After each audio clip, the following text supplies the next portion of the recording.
Will move to our next pause, जिसके लिए हम अब सीधे लेट जाएंगे।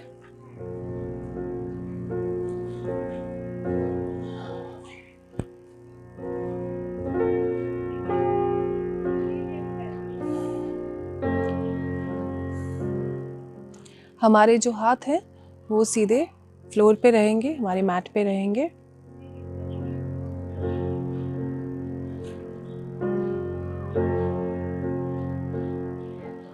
अब जैसे पिछले पोज में हमने अपनी लोअर बॉडी पे थोड़ा कंसंट्रेट किया, वैसे ही अब हम अपने अपर बॉडी के लिए काम करेंगे।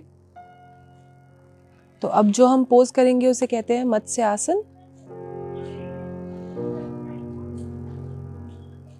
जैसे ही हम इनहेल करेंगे, हमारी अपर बॉडी जो है, जो हमारा चेस्ट का एरिया और हमारे हेड है, वो हल्का सा कर्व लेगा।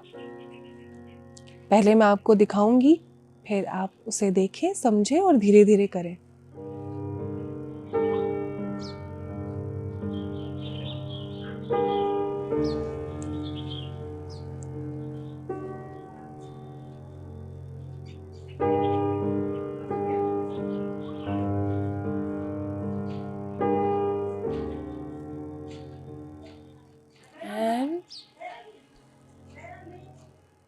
डाउन। ये थोड़ा सा टफ आपके लिए स्टार्टिंग में हो सकता है, तो अगर आप बेसिक वेरिएशन भी नहीं कर पा रहे हैं तो थोड़ा सा ट्राई कीजिए, हल्का हल्का सा अपने हाथों को यूज करके इस तरीके से छोटे छोटे लिफ्ट्स आप दे सकते हैं, ट्राई कर सकते हैं। लेकिन ये पोज बहुत ही ज़्यादा बेनिफिशियल है हमारी माइंड को रिलैक्स और काम करने के लिए। अगर आपको हाई ब्लड प्रेशर है तो आप इससे थोड़ी दूरी बना सकते हैं, क्योंकि इससे आपको थोड़ा सा जो ब्लड रश है वो फील हो सकता है। लेकिन अगर आप इसे धीरे धीरे प्रैक्टिस करेंगे तो आप इसे आराम से कर सकते हैं। तो अब हम इसे साथ में प्रैक्टिस करेंगे। आप चाहें तो अपने हाथों को यूज कर सकते हैं थोड़ा लिफ्ट करने के लिए।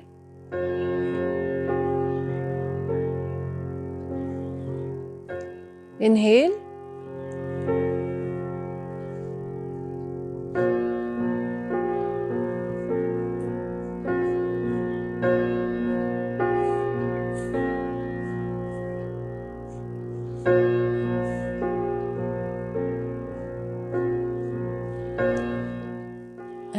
एंड एक्सहेल, बहुत ही ज़्यादा धीरे धीरे आराम से।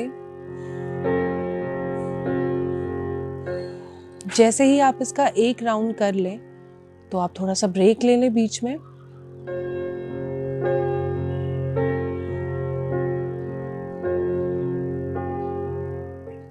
अगेन हम सांस अंदर लेंगे,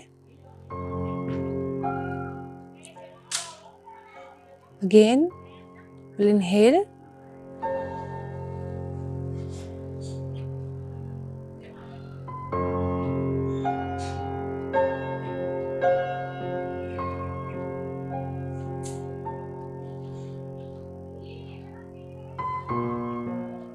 and exhale down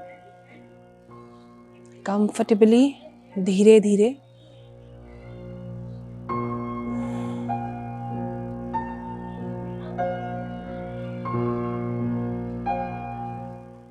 And for the last time, inhale,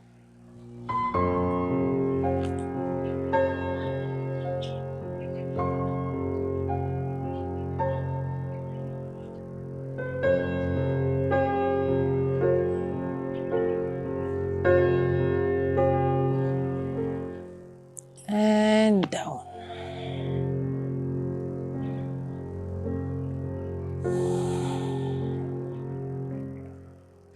Very good.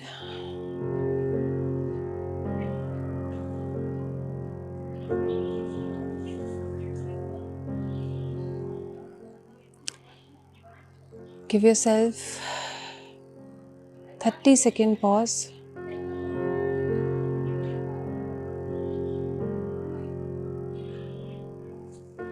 ये पोज हल्का सा टफ हो सकता है, लेकिन ये बेनिफिशियल भी बहुत है। अगर आप इसे धीरे धीरे समझे, प्रैक्टिस करते जाएं, टाइम के साथ साथ आप इसे अच्छे से कर पाएंगे और इसके जो भी आपको फिज़िकली आपको इफ़ेक्ट फील होता है कि आप इसे कर नहीं पा रहे, बहुत ज़्यादा स्ट्रेंथ यूज़ हो रही है, आप इसे समझ जाएंगे कि इसे किस तरीके से करना है और इसका जो बेनिफिट है वो कैसे लेना है।